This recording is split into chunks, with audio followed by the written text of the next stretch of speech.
As we enter this Me Too Sunday, I want to acknowledge that I feel a little weary of Me Too Sundays. Like, we keep having them, and the statistics are similar every year.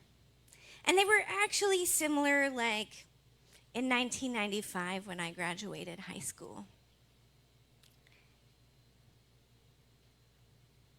When I was at SMU, I taught a class to undergraduates about red flags in relationships. I worked in the women's center there while I was at Perkins for seminary. And there was these astonishing moments. Like the university was so proud. They had never had a claim of sexual assault in the last 5 years, but really that just meant nobody had made a claim, which is probably how they'd want to keep it. When we talked about red flags, young people were astonished that that was a problem. Someone controlling you or isolating you from your friends, or someone trying to control your money or resources or limit your contact with your family. That this kind of snowballs into something bigger that can end up in sexual violence and domestic assault. And I just feel so aware right now of red flags, which might be why I feel a little tired. Like, there are red flags all around us in our culture. And certainly we should be in tune with them in relationships. And certainly I want everyone to learn about what a healthy relationship looks like and how to seek them out and be a part of them and equal participants. But we are in a context where it just can feel weary. We've been watching the news of a young woman who has gone missing and is found, the victim of violence, probably by a partner. And this tragedy shines light on the so many more missing Indigenous, Native women whose stories never make it in the news. It's a red flag.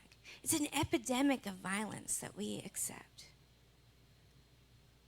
During football season, sexual assault and domestic violence increases.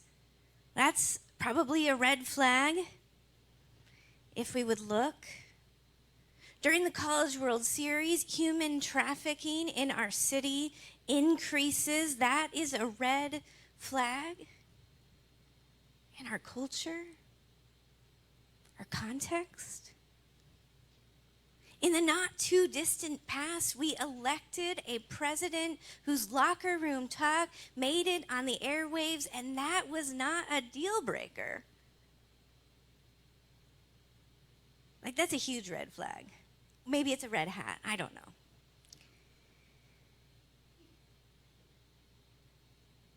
The statistics about young women in college and young people in college, vulnerable women and men and folks, they should startle us into change. It is a red flag that we need to teach some people to put keys between their fingers when they're walking in a parking lot. I remember learning that lesson, and I don't want others to have to learn it because they will be perceived as object instead of person. We all deserve more.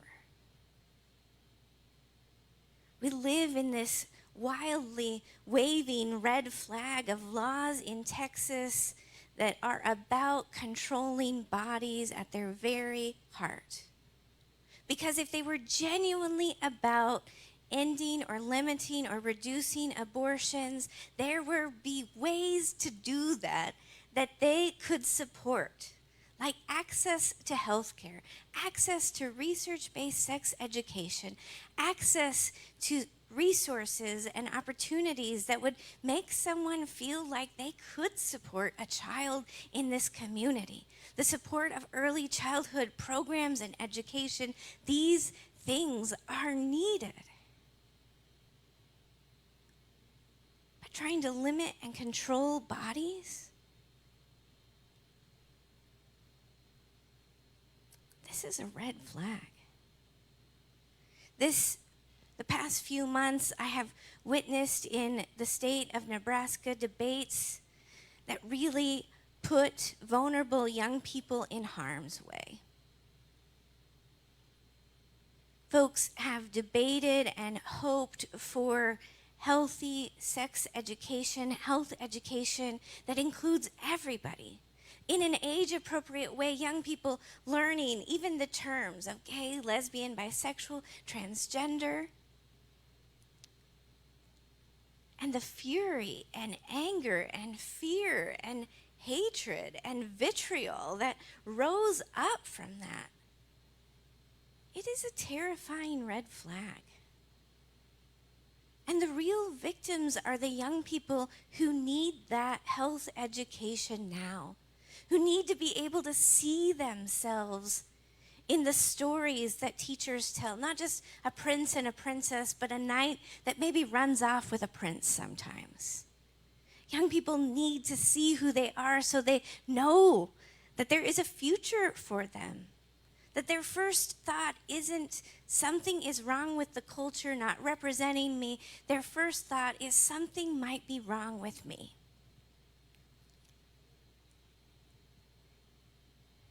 This is a world of red flags. And I long for us to be in a world where the flags are not red but green. And I think that the church has done its work to create those red flags, and now I think it is time for us to turn the tides and make them different, make it all new. It starts by seeing others as sacred. It would be a green flag to see one another, listening and hearing one another, honoring one another. A green flag if people could hear God is she or they just as easily as he. A green flag where leaders of all bodies and sizes and hues are welcomed and beloved and honored for the gifts that they bring to the table, instead of feared or pushed aside because they don't match that image that folks think ought to look like a leader. We have so much work to do on creating this world of green flags, this world of life and life abundantly. Christianity was born in this context of outsiders and misfits and people on the edges, people who were in fear by those feared the people in power. A faith that elevated the voice of women within its context, that somehow became co-opted by empire. An element of colonization. But those ancient voices are still there.